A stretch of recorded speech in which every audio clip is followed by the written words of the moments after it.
Pokemon games are super popular, as is evident by new games in the series still being released regularly after over 2 decades. But did you know that there was once a dedicated Pokemon console? Yes, back in 2001, a little handheld device called the Pokemon Mini was released. It was really tiny and fit in the palm of your hand and played games off of, well, game cartridges. It was really simple and honestly really cute, but it was also only available in North America from the Pokemon Center store in New York City, which by the way is now the Nintendo New York store. I'd love to do a video on this thing, but I wouldn't feel comfortable doing so unless I actually owned one, which I don't. I'd love to, but honestly I'm having some trouble finding one for a decent price that eBay sellers would also be willing to ship to Canada. So, instead of talking about a Pokemon console that actually exists, let's talk about one that doesn't. Or, at least, almost did. So today on Master Trainer, let me tell you the story of the weird, cancelled Pokemon console. So who here is familiar with plug-and-play TV game consoles? Nowadays, most people associate this term with awesome mini dedicated systems such as the NES Classic Edition, the C64 Mini, and the PlayStation Classic. Okay, the latter of those definitely isn't awesome, but it's still better than the majority of plug-and-play systems that flooded Walmarts and Dollar Trees when I was growing up. These systems were, well, odd, but they were also very cheap. While some of them were based off of existing games or consoles, such as some of those really neat Namco ones that I actually own, others were just slapped together units based off of various popular licensed properties. SpongeBob, Shrek, Star Wars, Dragon Ball Z, this Hannah Montana one that looks oddly inappropriate. These were all based off of series that were predominantly popular with kids at the time, and also series that were not really known for their stellar video games. Most of the games on these systems also tended to range from to unplayable garbage.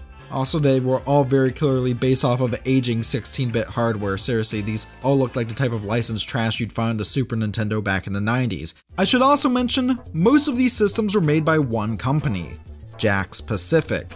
What is there to say about Jakks Pacific? Founded by Jack Friedman, who also founded such beloved and respected companies as LJN and THQ, Jakks primarily focused, and still focuses, on toys, and they've clearly done quite well there. They became known for their licensed action figures, which wanted to help balloon them to being the absolute juggernaut that brings in over $1 billion annually that they are today. However, for years, and to an extent even to today, they were also known for their plug-and-play TV game consoles, as they called them. Jakks Pacific's plug-and-play units all had some fairly standard qualities to them that you'd find across most of them.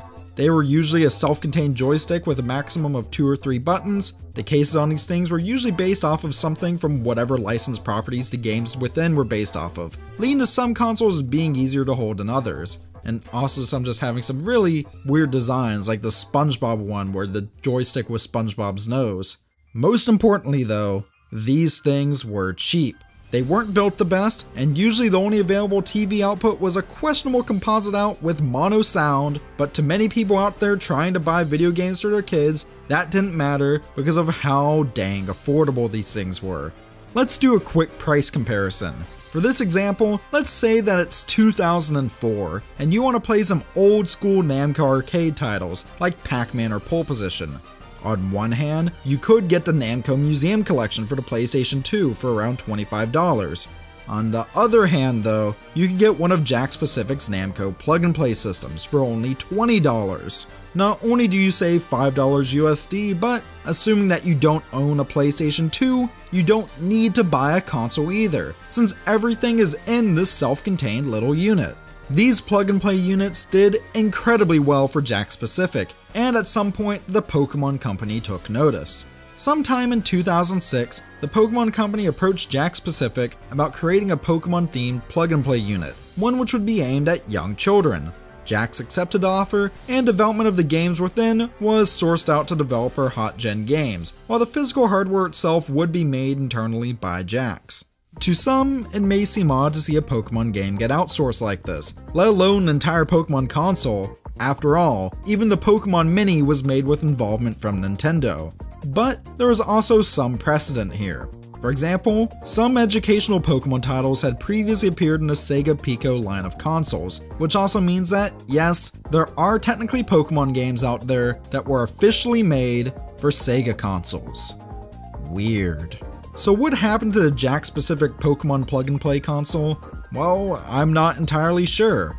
After all, this wasn't exactly something that was being super hyped up, but development apparently did get very far along. We did get to see a look at what the actual units would look like, and they looked weird. The production units would involve a flimsy looking joystick with a Pokeball on it, a smiling Pikachu on the front, and one singular red button, which leads me to believe that the games on this thing were all going to be roughly as complex as your average vintage Atari game. If we're going to go off of the precedent set by some earlier licensed out Pokemon titles aimed at young children, these simple games would likely also be based off of the Pokemon anime series. There had been a tentative release date of around Christmas 2007, and development was far enough along that some who worked at HotGen during that time, such as founder Fergus McGovern, have official credits for this thing, but at some point development just stopped, and this thing was permanently shelved, never to see the light of day. Honestly, I am not sure why this console was cancelled. It just was almost finished and then fizzled out. Was it cancelled due to quality control reasons? Were there licensing issues? I'm not sure, but if you have any theories, please let me know down in the comment section below. So, with that, thank you very much for watching, stay classy, and I'll see you next time.